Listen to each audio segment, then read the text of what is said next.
This morning's class deals with the mitzvah of Bikurim, the first fruit. So we shall begin the class by just reading with you a basic outline of this mitzvah. And then we'll proceed to the text, which you all have.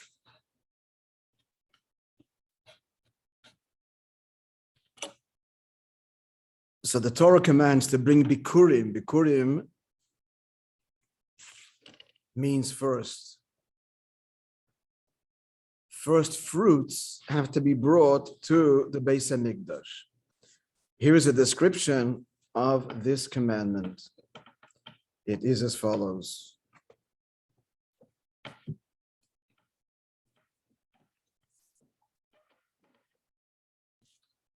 First fruits were brought from the 7 species from which the land of Israel is famed or praised. And those 7 species are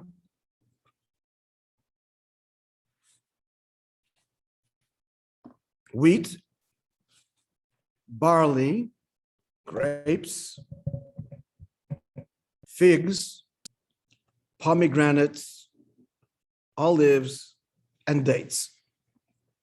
So when a farmer, a landowner, notices that the first fruit of any of the aforementioned kinds begins to ripen in his field or orchard, he ties a thread around it to mark it as Bikurim, the first fruits.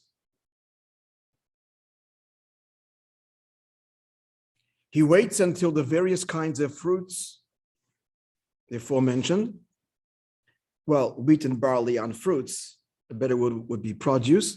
So he waits until the various kinds of produce that we just outlined, we just listed, have fully ripened, and then to take them together to the Beis HaMikdash, to the Holy Temple.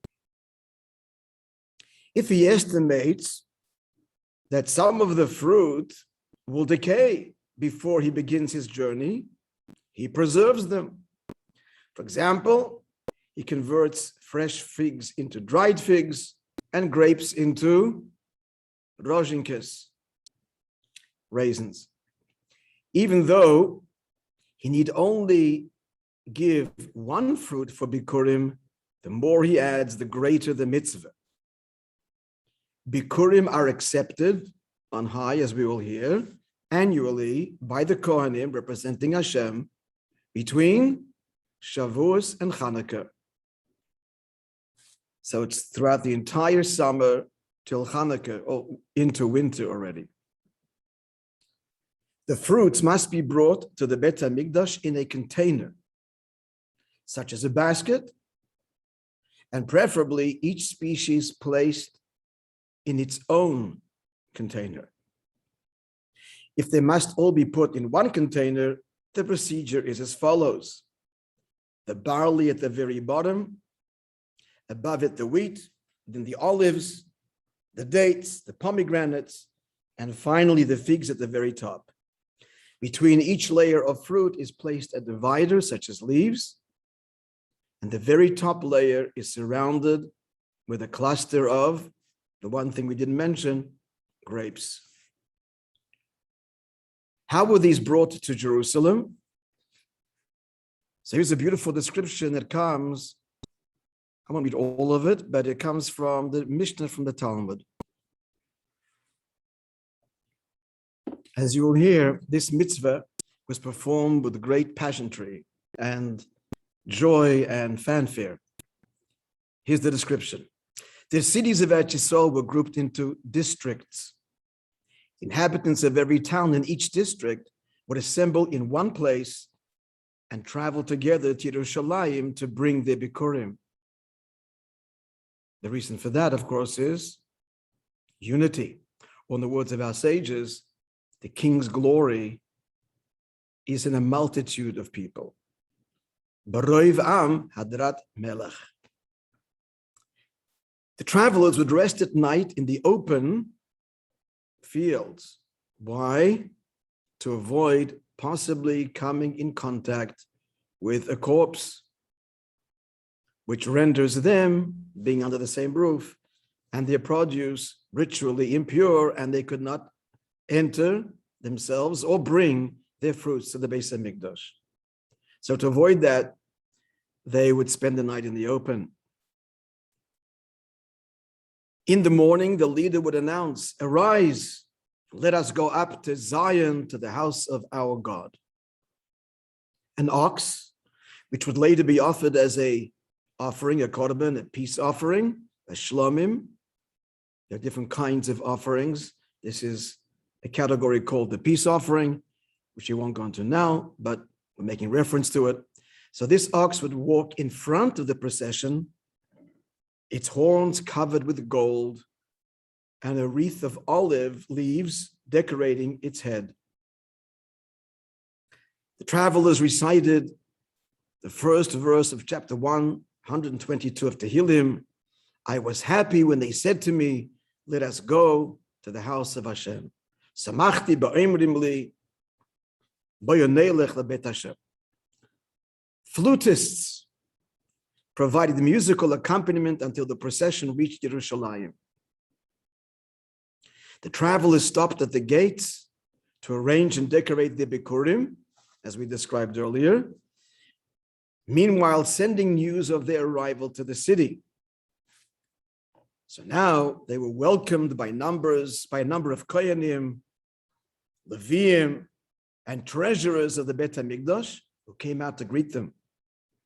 As they entered the city of Yerushalayim, the travelers proclaimed the next verse in that chapter: "Our feet were standing in your gates, Yerushalayim. Oimdot hayud agleinu b'Yerushalayim." These are famous verses, of course. The laborers of Yerushalayim stopped working, rose, and greeted the newcomers. "Our brothers from this and this town, Baruchim Abayim, welcome." The flutists continued to play, and the travelers to recite further verses of Tehillim until they arrived at the Temple Mount. There, each one, even the king himself, who had to observe this mitzvah, would put his basket on his shoulders and personally present it to the Kohen. By the way,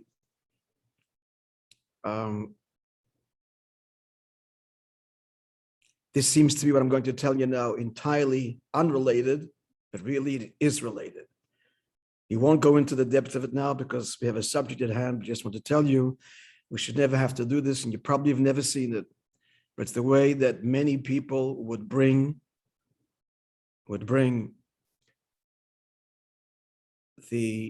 the dead body, bury a Jew to the final resting place. And that is the buyer or beer, I'm not sure how you pronounce it, is first carried, as you have all seen. But then it's lifted, and they'll carry it on their shoulders. Al kapai misa uncha, and that's the final steps to the place of burial. Not unlike what we just described here. Each one would take their basket or baskets on their shoulders. When the procession entered the Azara, which is the forecourt, the courtyard, the big courtyard of the Beit HaMikdash, the Leviim there welcomed them in song. Quoting from Tehillim chapter 30, verse 2, "I will praise you, Hashem, for you have lifted me up and not made my foes rejoice over me." The travelers had attached doves and pigeons to the sides of their baskets and handed these to the Kohanim, and they became Ola Karbanot, another kind of offering. With the basket still on his shoulders, each Jew recited the verse from this week's Parshat. There was an oral declaration, and he would say, "I declare today to Hashem your God," talking to the Kohanim, "that I have come to the land which God has sworn to our forefathers to give us." End quote. He thus acknowledges that God has kept his promise to the forefathers and that he has brought to the Beis HaMikdash a gift of Bikurim, first fruits, from his portion of the land. Then, while the owner held the edge of the basket, the Kohen would place, the Kohen, singular Kohen, would place his hands beneath it, and together they performed tnufa, which means a waving ceremony in all 6 directions, up, down, front, back, right, left. Profound significance, which I won't explain now, but I'm sure it does evoke in your memory the waving of the lulav in all 6 directions on Sukkot. Let's continue the description of this beautiful mitzvah. The fruit was placed in front of the altar, and the one who brought it recited in Hebrew the entire chapter, the opening chapter of this week's Parshat.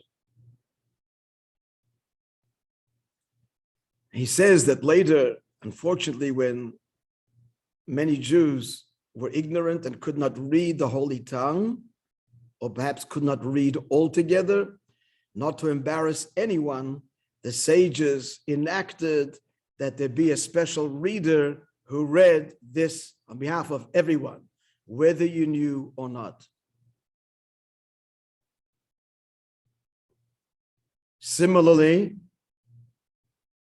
the sages also enacted when a person's called up to the Torah that someone make the blessings, not him, in case he doesn't know how to.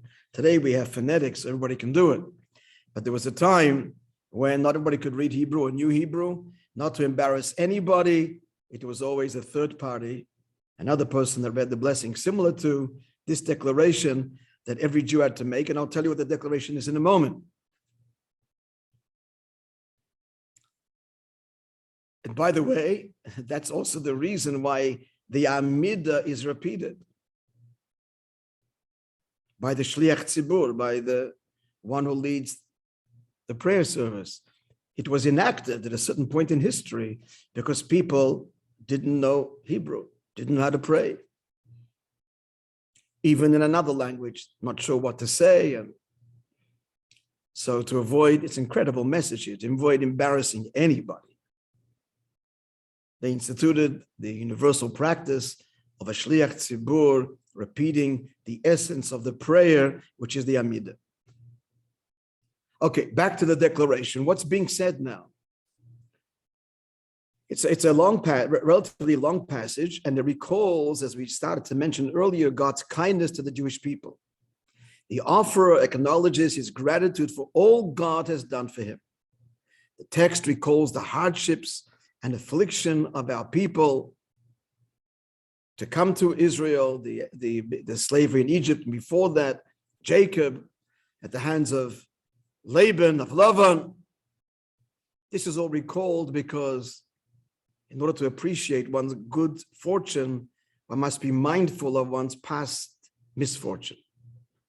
And he declares this in Hebrew, that we just heard now, through a reader, while holding the Bikurim. As for the details of exactly what he said, you can all read that in this week's Parsha. It's a fairly long chapter. And very beautiful. The reading completed, let's conclude. The Bikurim are waved a second time. The offerer puts them at the side of the altar, prostrates himself, means to bow, and leaves. What happens to the Bikurim? They're distributed amongst the Kohanim, then on duty in the Holy Temple as God's representatives. The offerer also brought offerings, stayed overnight in Yerushalayim so that he should absorb its holiness. That's a special mitzvah called Lina. Malon is an inn where you lodge, to stay overnight, not to rush back home, but to spend the night in Fabreng all night and then go back home so that he fully absorbs and integrates the experience and the Kedusha of the Bet HaMikdash and Yerushalayim. I'll read his final paragraph here. The mitzvah of Bikurim, the first fruits, is a striking example of the Jewish people's efforts to beautify the mitzvot. Only a deep love of, because what we described, most of it is not mandated. Just bring your fruits. The whole procession and the music and the ox and the decoration, that's all something which the Jewish people voluntarily contributed to the observance. It's called Hidur mitzvah, to beautify. Hitna'eh, na'ah, beauty. This is an example of that which we do in all our mitzvot, or ought to. So it was a glorious undertaking, a festive procession to Yerushalayim, and so on. All of this was done demonstrative of our great love and appreciation of the land of Israel in particular. This is what this is all about. Appreciation and thank you for our homeland. And therefore, of all the mitzvot, it was done really with the most drama and fanfare, perhaps more than any other of the 613 mitzvot. All right, friends. This was all what? Introduction. Let's now read the Rebbe's commentary, or one of the many commentaries on this mitzvah. All right, friends. So let's begin. Gewalt. Okay. All right, so Yeshua is the one that led the Jews into the land of Israel. No, so what? I forgot to record this. Okay, we'll start the recording at this point. Oh no, we are recording. Oh, good. We are recording. That's a miracle. A miracle I think that my son Levi is responsible for. Whenever I put it on, it records. Gewalt. Wonderful. Okay, so who better to read this mitzvah than Yeshua, who brought us into the land of Israel? Go ahead. Okay, thank you. Intangible gifts. Our sages teach a person who gives a coin to a poor person is granted 6 blessings. One who gratifies him is blessed 11-fold. Okay, hang on. There's an emphasis here. If you give a coin, tzedakah, fantastic. You're promised by heaven to receive 6 blessings. But if you gratify him, you are blessed not 6, but 11. Now, what does gratifying mean? Continue. Okay, now gratifying does not necessarily mean giving more money. It means giving a positive feeling, showing the recipient that you care about him and that he means something to you. When one so invests himself in another person, putting enough of himself into the stranger that the person feels appreciated, he has given him something far greater than money. And so he receives a more ample blessing from God. This leads to a deeper concept. Appreciation stems from involvement. The deeper the relationship between people, the more one appreciates the uniqueness of the other. When a person appreciates a colleague, he is motivated to do whatever he can for that other person. All right, so he's saying here to show this appreciation, to give, not just in a way that you're discharging your obligation, you're giving him money, but you're giving in a way with empathy and that you really, with desire and with connection. So he says, it's the appreciation of the other person that leads to a greater involvement. Just incidentally, it's a beautiful law that's related to what you just said. I think we learned this, right? It's worth reminding ourselves of it. There's a law that says like this: if you invite guests to your home, and even if you serve them a banquet fit for a king, but you don't accompany them when they leave, it's like you shed their blood. Because if you don't show them this honor when they leave escorting them, then they're going to leave feeling like they were a burden. You invited because you had to invite. You're sitting at the table and they kind of just slink out the front door. And so we've ruined everything. They're leaving with a feeling like they would rather had, not invited us, but they did out of some kind of obligation. But when we get up from our place and we walk into the dorm, when you accompany them, so that they leave with a good feeling and respected, that's the point we're saying. You're not giving anything tangible. You're just showing them how appreciative you are that you had them as a guest, that you walked them to the door like you walk royalty, that like royalty is accompanied. So it's often the intangible in the sense of not the physical benefit that is most important in our interactions. So to give tzedakah, but in a dismissive way, hurting the recipient's feelings,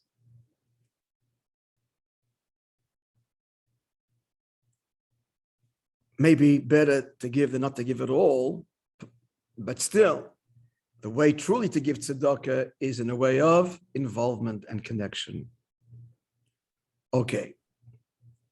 Read a little further, because that was a short piece. Continue. Okay.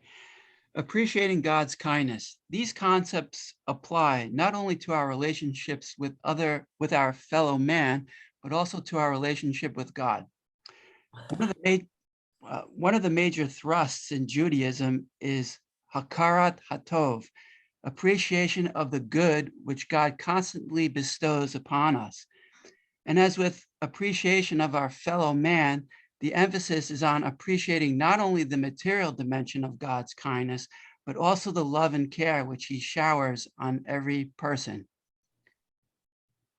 In this vein, actually, this requires a little meditation. We don't see God with our physical eyes. So we need to learn this and think about it. When we wake up in the morning alive, it's not, okay, I didn't die. I'm still alive. That's not what's happening. It's Hashem is restoring my soul to me because of his infinite love for me, because I am everything to him, because of his full confidence and trust in me that today will be a good day. And if it won't be, God willing, there's always teshuvah and tomorrow will be better. That's how we ought to wake up. Not, oh, look in the newspaper, my name isn't there, so I'm still here. You know the joke. He checks the obituaries. And if his name isn't there, it's a good start to the day. I didn't die. No, life is not that I did not die. Life is life, which means it's a gift. My life is meaningful, purposeful. God needs me. I got to accomplish today. He needs my mitzvot, my good deeds. That's living, as opposed to just not dying, which is existence.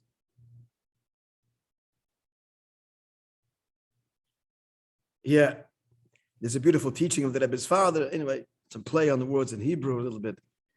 We say on Shmini Atzeret and also on Shvi Shel Pesach, l'chaim velo lamavet.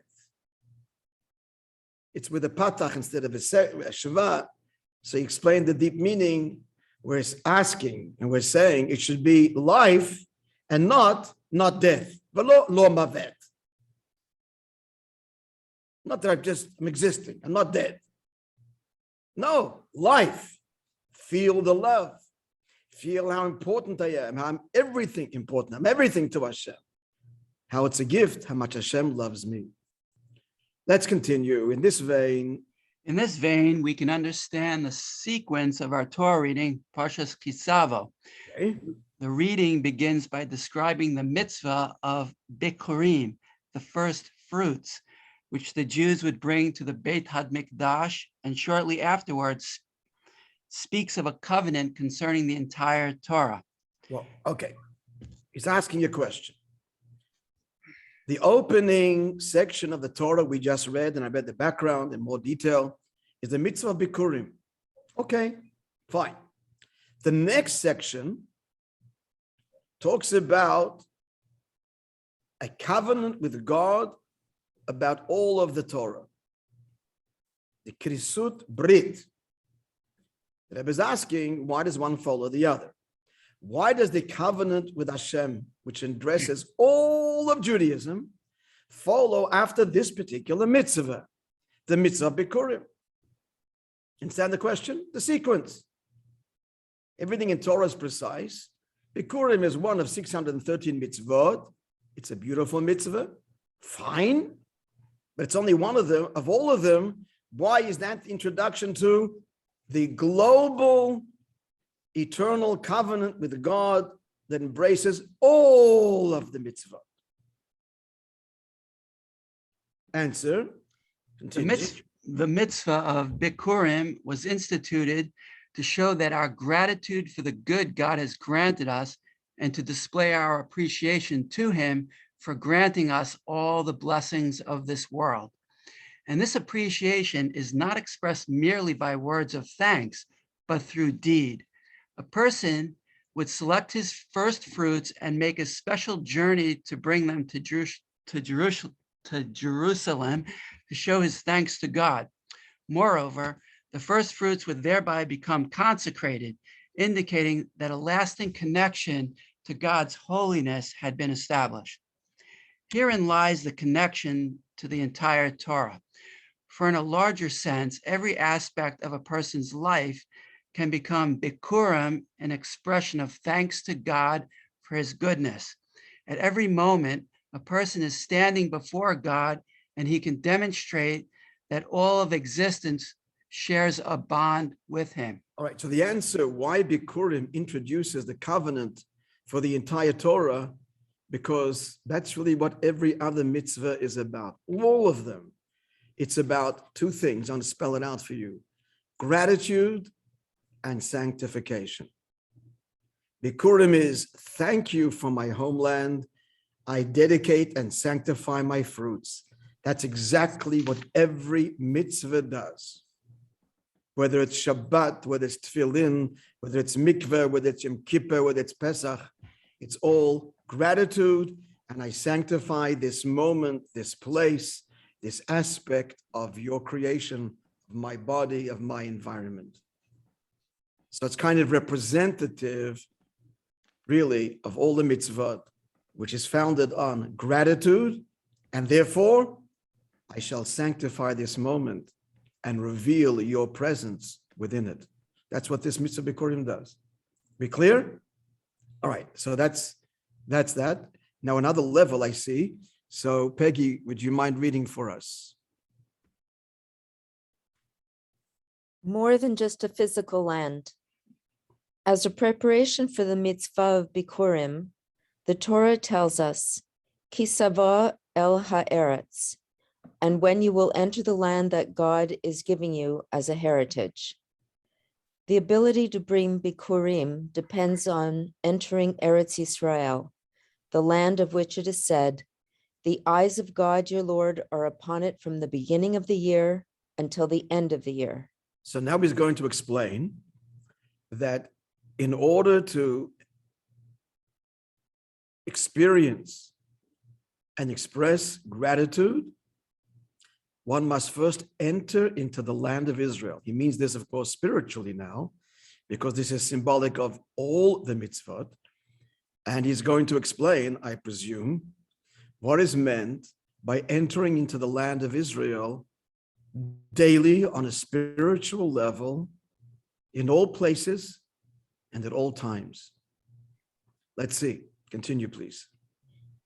As a person enters Eretz Yisrael and allows Eretz Yisrael to enter him, his sensitivity is heightened to the extent that he is able to perform the spiritual service of Bikurim, and indeed have this mode of service come to characterize his approach to the Torah and its mitzvahs as a whole.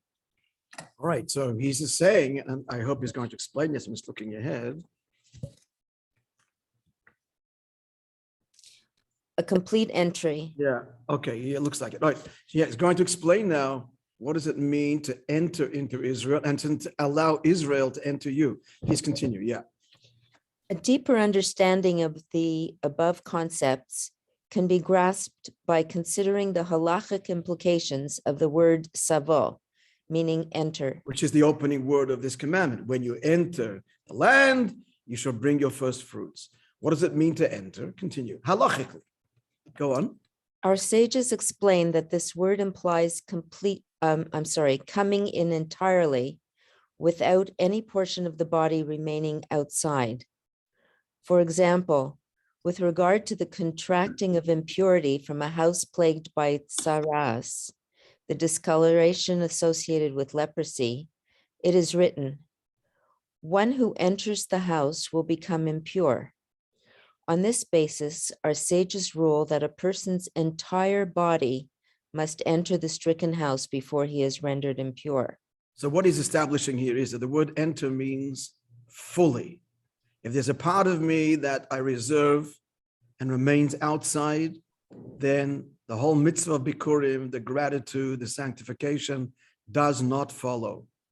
The prerequisite is to enter. Now, another illustration of the halachic definition of entering.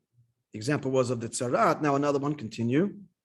Similarly, with regard to the purification of utensils in a mikveh, it is written, "It will enter the water and become purified."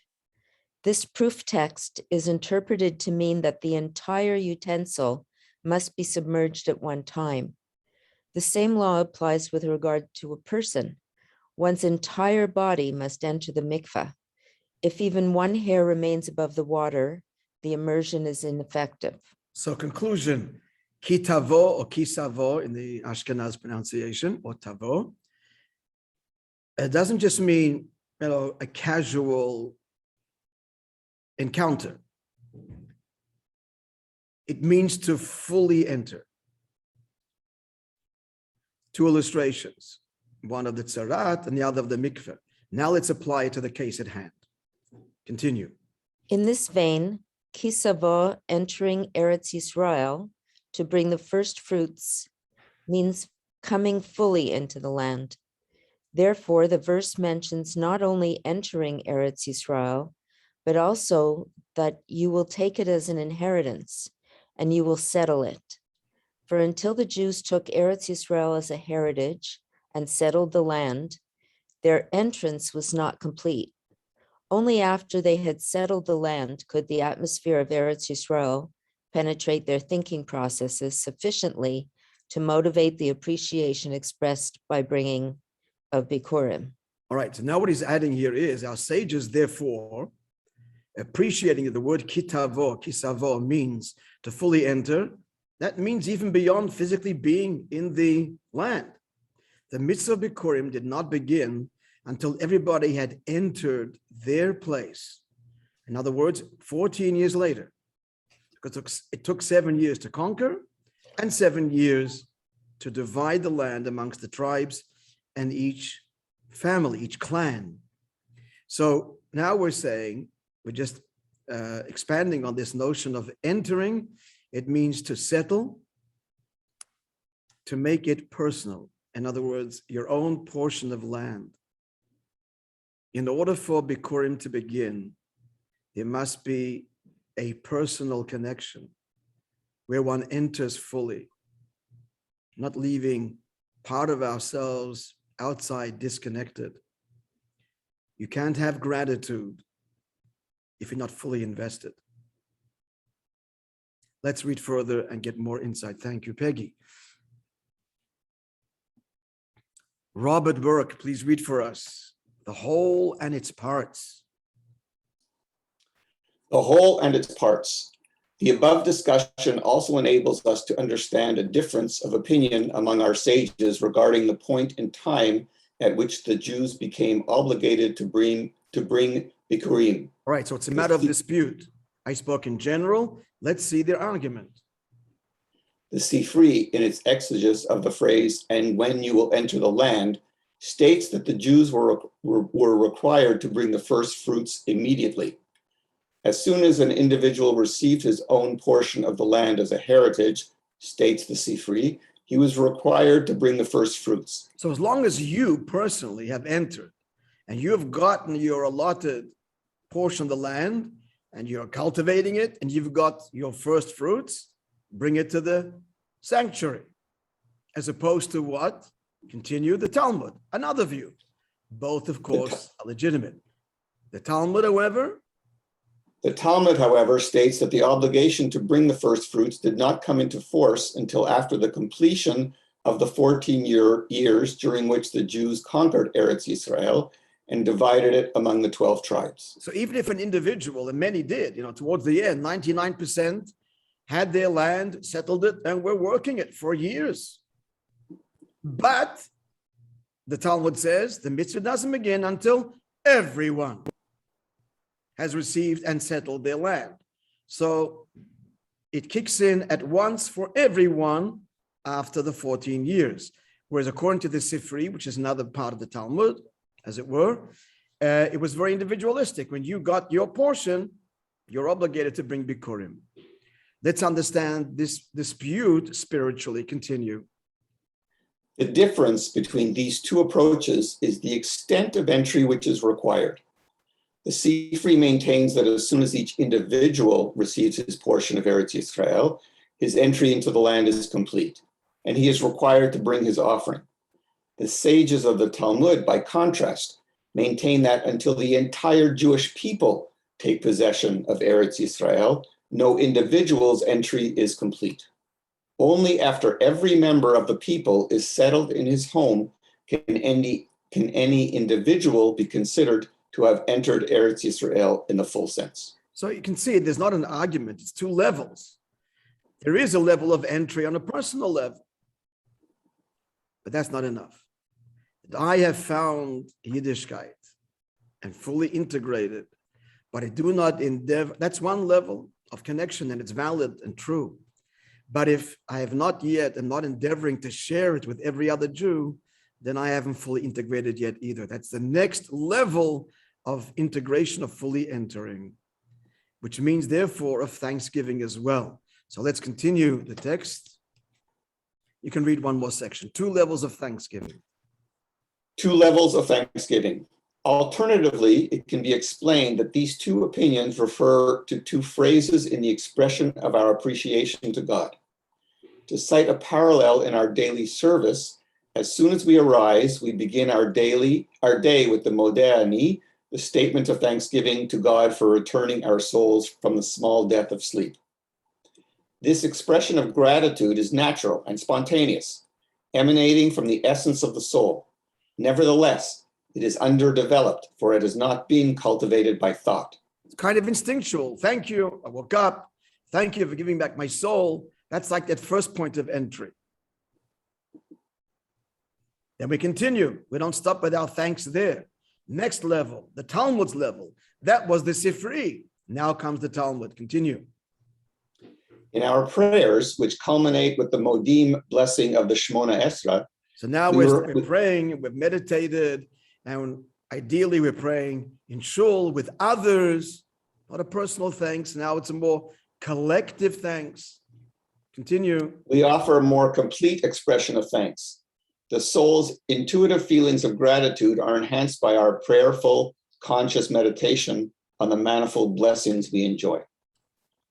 Similarly, with regard to the obligation to bring Bikurim, entering Eretz Yisrael means going deeper and deeper into the spiritual dimensions of the land, until one's appreciation of God's kindness is all-encompassing.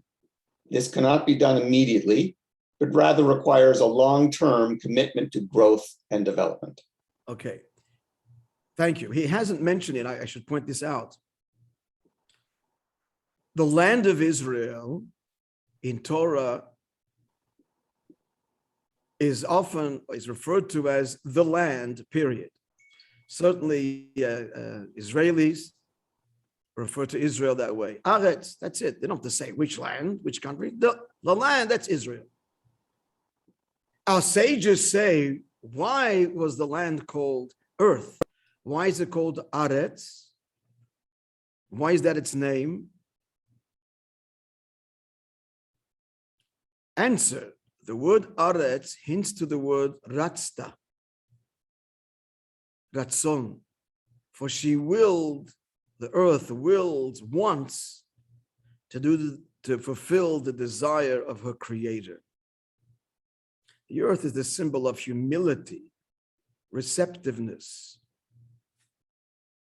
We plant, we put the seed into the earth and it yields thereafter its bounty. Humility and receptiveness.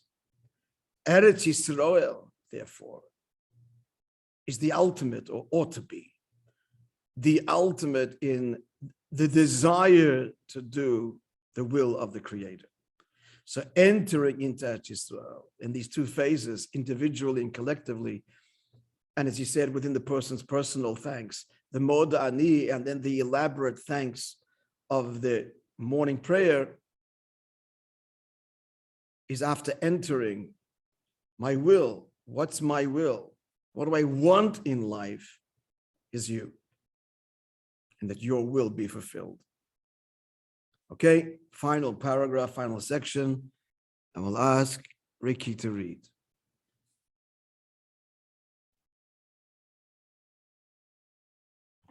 Looking forward to entering Eretz Yisrael. Moshe gave the Jews the promise of Tavo, that they would enter Eretz Yisrael while they were still in the desert.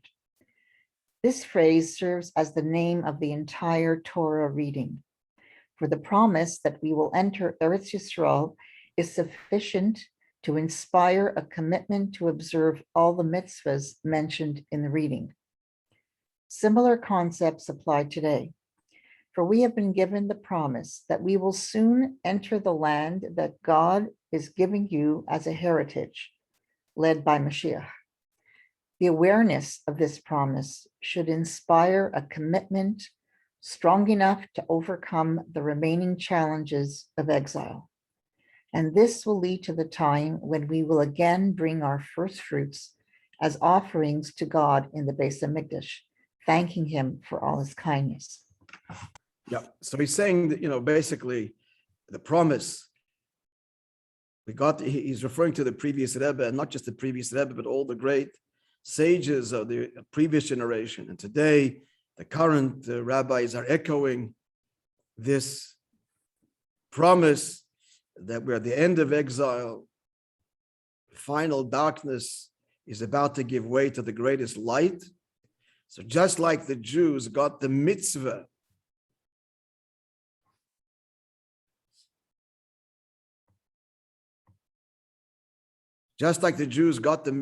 of Bikurim while they were in the desert, and that inspired them to fulfill it as soon as they enter into the land, so too, we are getting the news of redemption now in the desert spiritually, still in exile, but it fortifies us and inspires us to fulfill the mitzvah spiritually now and literally and physically in the immediate future. Thank you all for joining. Have a wonderful week of good news on every level, materially and spiritually. Amen. Yes, you come up, Amen. Rabbi. God bless you all. Amen. Thank you, Thank Rabbi. you all for joining, and thank you, readers. God bless you. Shavua Tov, everyone.